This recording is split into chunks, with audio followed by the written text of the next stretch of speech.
Kate went to church yesterday even though she knew she would be shot there. This clearly lets us know that she was healthy enough to go to Scotland. The small Crathie Kirk stands as a sign of peace and custom for the royal family in the peaceful, rolling hills of Scotland. With Balmoral Castle in the background, this is where Kate Middleton's surprise return took place. It's August 25th, 2024. Since she was told she had cancer in March, everyone has been keeping an eye on her every move. But no one really knew what would happen on this calm Sunday morning. A crowd gathered early, including some locals and royal watchers who had come from far away to try to catch a glimpse of the princess. Since she was diagnosed, she hasn't been seen in public very often. She only went to Wimbledon in July, sent a touching video message during the Olympics, and now she's here for a quiet church service in the Scottish countryside. A lot of people didn't know what to expect. Would she look weak? Is this just a quick, polite visit, or is there more going on? The noise level in the crowd dropped when Kate arrived with King Charles. She was classy and calm, but there was something odd about her. Though she looked stronger than most people thought she would, the weight of the past few months was still clear in her eyes. She wasn't just doing her royal job. This moment was important. As the service started, the church was filled with the soft sounds of hymnals. The air was thick with reverence. As people sat down in their pews, the room was filled with a wave of feeling. It was like everyone was holding their breath, hoping that something important would happen. Kate then did something that no one saw coming just as the service was ending. Every step she took as she stood up and walked to the front was planned. When she turned to face the crowd, there was a pause. "This will scare you." That was when she spoke. Her voice was soft but strong, and everyone in the church could feel it. "I appreciate all of your prayers and kindness. Having faith in me has made me stronger than I can ever say." There was silence in the room. Her simple words, which were full of raw feeling, hit me hard. "Everyone will get chills," it was whispered. I could feel the emotion in the room, and the princess's presence seemed to hold everyone in a strong moment of quiet. And in the stillness, the real weight of her journey became clear. The air inside Crathie Kirk changed as Kate Middleton stood in front of the crowd. Not only did her speech come as a surprise, but it was also the weight of her words that began to sink into everyone's heart. While she was sick, the world had only seen glimpses of the princess in the past few months. But now, in this small church in the middle of nowhere in Scotland, they were seeing something very personal. There was a clear sound coming from her voice that caught everyone off guard, even though it was soft at first. As she spoke, she looked around the room, which was full of both familiar and unfamiliar people. "I've spent much of this year reflecting," she said, "about religion, family, and life. It has been a hard time, but I am so thankful for everything." It was almost creepy how quiet the room was. Not a soul could be heard as she spoke. Her words were slow and careful. There was no need for glory here. This was a very honest moment. She went on, "The love and support I've gotten from all of you, my family and even strangers, has given me strength I didn't know I had, and I will always be grateful for that." But it wasn't just the words that moved the people in the church. It was how weak they were behind them. The news that she had cancer shocked the whole country, and for months, people had been guessing about her health and future. In this moment, though, she was telling it all, not as a princess, but as a person who had been through the worst times of her life. She then said something that made everyone in the room shiver in a voice that was just above a whisper. "I've learned that faith isn't found when we're feeling good, but when we're feeling bad. And that's when we need to hold on to hope. Because that's what will get us through." The crowd looked moved by the way her words hung in the air. Other people just sat there in shock and quiet. One thing was clear, though. This was not like a normal royal show. Those who were lucky enough to be there shared a very private moment. Just before she took a step back, she said, "Times like these make me remember how powerful hope and faith can be. It was helpful that you helped me find it."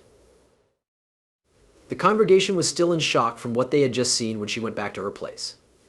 As Kate Middleton sat down again, there was a quiet sense of awe in the room. The crowd stayed seated, still thinking about what an amazing moment it had been.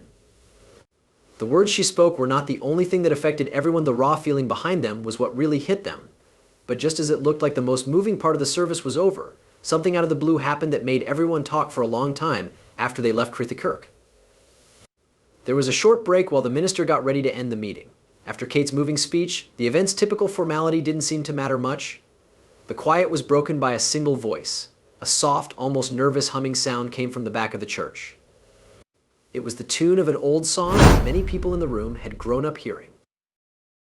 It was a song of hope and strength for hard times. Slowly, more people joined in, and their sounds mixed to make a hauntingly beautiful chorus.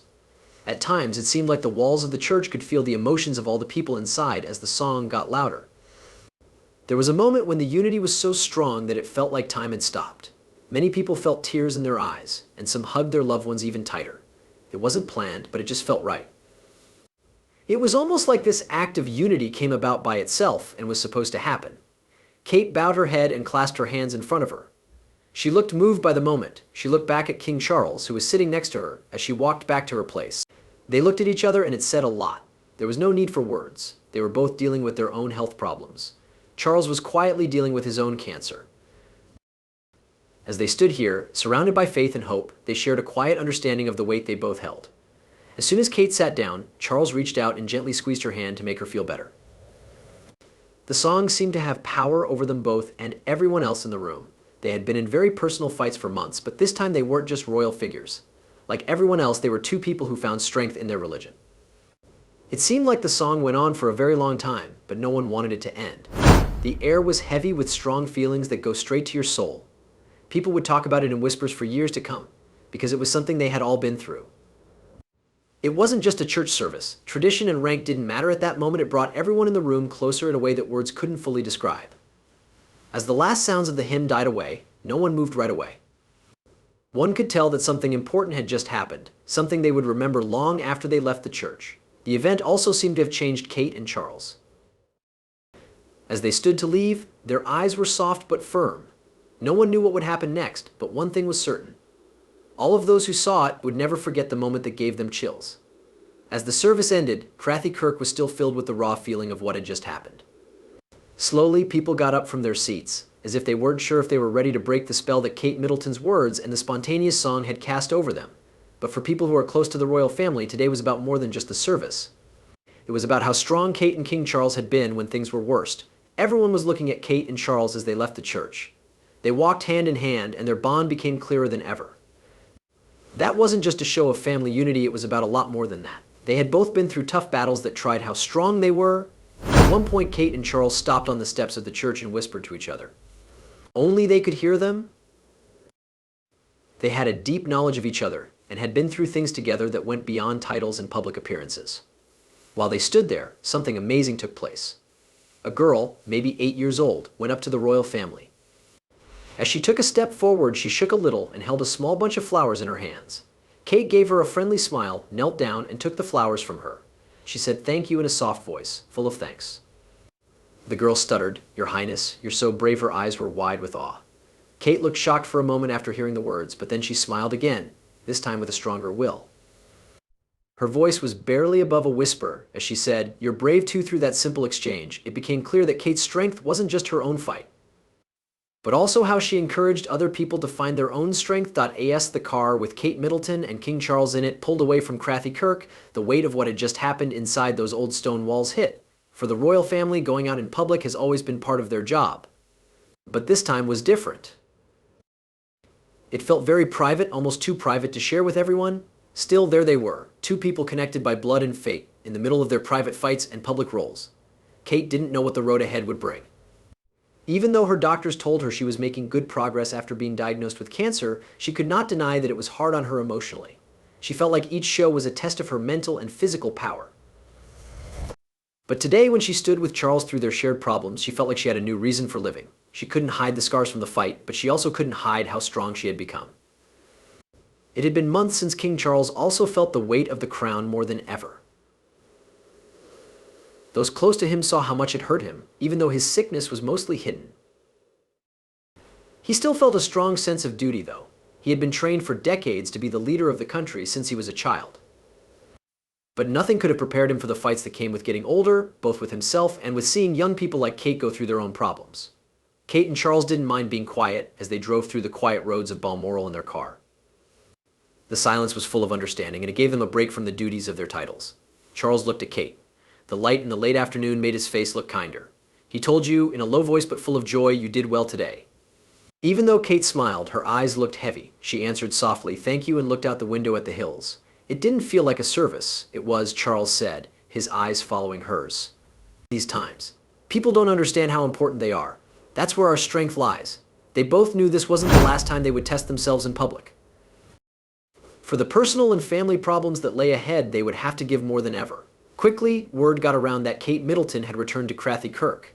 In just a few hours, pictures of her speaking to the crowd while standing next to King Charles were shown everywhere. People were drawn to the pictures, but it was the raw feeling behind them that really got their attention. People have long seen the royal family as a sign of power, style, and tradition. But today they showed something much more powerful. They were human. People all over the country and even the world were touched by how open Kate was. A lot of people responded on social media, and many praised her for being brave and honest about her journey with cancer.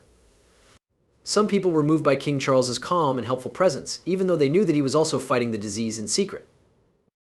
Together, their appearance wasn't just a royal event, it was a reminder that everyone, no matter what their position, can face hardship. One Twitter user wrote, "Seeing Kate today gave me chills.